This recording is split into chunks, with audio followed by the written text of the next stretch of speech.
Deco pra não se machucar. Jogando hoje foi a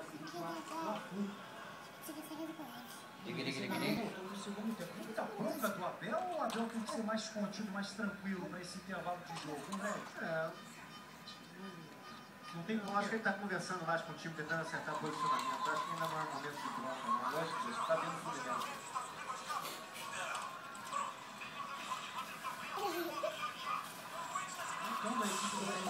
Tem que ter cuidado aí quando ela roda assim. Jorge, vem cá.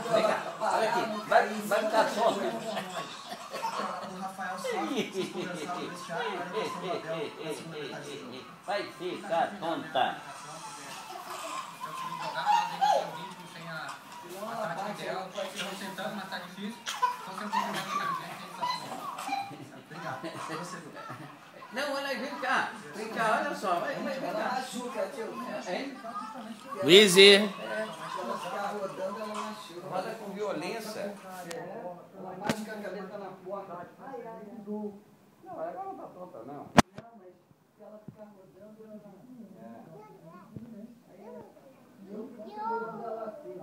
Quando ela parar de rodar, eu tô abraçando com ela. Olha aqui, ó, olha a bandeira, olha aqui a bandeira, olha aqui, ó. Sai de todo jeitinho,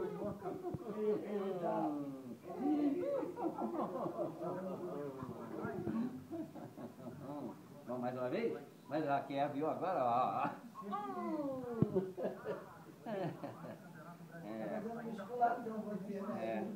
É pesadinho. Opa. Eita. Não pode ficar rodando, não. Não chuta aí, não. Chuta aí, machuca o dedo.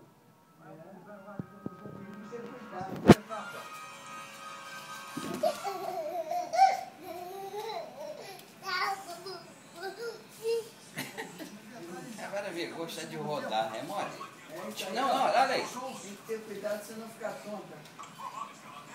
Que vai trabalhando no campo de defesa.